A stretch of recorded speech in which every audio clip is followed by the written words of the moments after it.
प्रथम मानव जीवाश्म भारत की किस नदी घाटी से प्राप्त हुआ था? नर्मदा घाटी। भारत में पशुपालन एवं कृषि के प्राचीनतम साक्ष्य प्राप्त हुए हैं मेहरगढ़ से। चालकोलिथिक युग भी कहा जाता है ताम्रपाषाण युग को। सिंधु सभ्यता संबंधित है आदि ऐतिहासिक युग से। हड़प्पा में मिट्टी के बर्तन पर समानता रंग का उपयोग हुआ था, लाल रंग का। इस हड़प्पन नगर में जुते हुए खेतों के निशान मिले कालीबंगा से। लोथल, कालीबंगा, डाबरकोटा और राखीगढ़ी में से यह हड़प्पाकालीन स्थल गुजरात में है। लोथल सिंधु घाटी सभ्यता का एक पतन नगर था। लोथल सिंधु घाटी सभ्यता की सबसे महत्वपूर्ण विशेषता है पक्की ईंट से बनी इमारत कला और वास्तुकला। इस हड़प्पाकालीन स्थल से हल्का टेराकोटा प्राप्त हुआ है बनवाली से और कालीबंगा से। हाथी, बैल, घोड़े में से वह जानवर जिसके बारे में सिंधु घाटी की सभ्यता के लोगों को नहीं पता था, इनमें से कोई नहीं। हड़प्पा और मोहनजोदड़ो के उत्खनन से संबंधित नहीं थे। B.S. स्मिथ।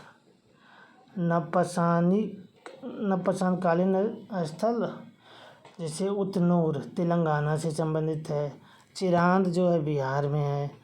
गुफक्राल कश्मीर में है। पय्यमपल्ली तमिलनाडु में है। भीमबेटका स्थल रायसेन मध्य प्रदेश में है। IIT खड़गपुर के अध्ययन दल की रिपोर्ट के अनुसार लगातार कितने वर्षों की ना के बराबर वर्षा का होना सिंधु घाटी सभ्यता के पतन का कारण था? 900 वर्ष। प्राचीन काल में गंगा के दक्षिण क्षेत्र को कहा जाता था मगध। अब आइए वैदिक काल में।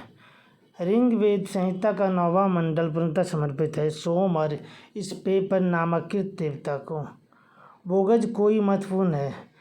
यहाँ से प्राप्त अभिलेखों में वैदिक देवताओं का नामोल्लेख प्राप्त होता है। प्रसिद्ध 10 राजाओं का युद्ध इस नदी के तट पर लड़ा गया था। पुरुषनी नदी के तट पर लड़ा गया था। गायत्री मंत्र किस पुस्तक में मिलता है? ऋग्वेद में मिलता है। इस काल में अछूतों की अवधारणा स्पष्ट रूप से उदित हुई थी धर्मशास्त्र के समय। भारतीय उपमहाद्वीप में लोहे का प्रयोग शुरू हुआ था लगभग 3000 साल पहले। सत्यमेव जयते लिया गया मुंडकोपनिषद से। बौद्ध धर्म से संबंधित तो माता बुद्ध का महापरिनिर्वाण हुआ था कुशीनगर में। बोध गया में ज्ञान प्राप्ति हुई थी गौतम बुद्ध को।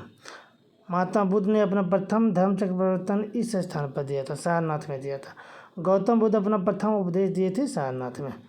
प्रथम बौद्ध संगीति के अध्यक्ष थे महाकाश्यप। प्रथम बौद्ध महासभा आयोजित हुई थी राजगीर में।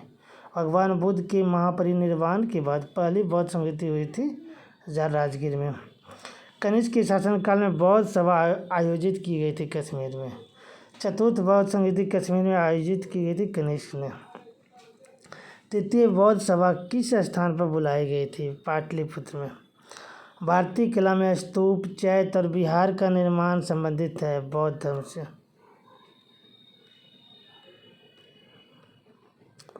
बुद्ध के जीवन की 4 महत्वपूर्ण घटनाओं और उनसे संबंधित 4 स्थलों नीचे उल्लेख किया गया, जैसे कि जन्म लुम्बिनी में हुआ था, ज्ञान प्राप्ति बोध गया में हुआ था, प्रथम प्रवचन सारनाथ में हुआ था, निधन कुशीनगर में हुआ था।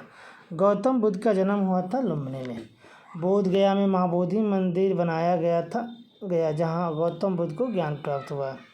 बोध गया में बोधि वृक्ष अपने वंश की इस पीढ़ी का पंचम पीढ़ी का। त्रिपिटक इस धर्म की पुस्तक है बौद्ध धर्म की। विश्व का सबसे ऊंचा कहा जाने वाला विशाल शांति स्तूप बिहार में है राजगीर में।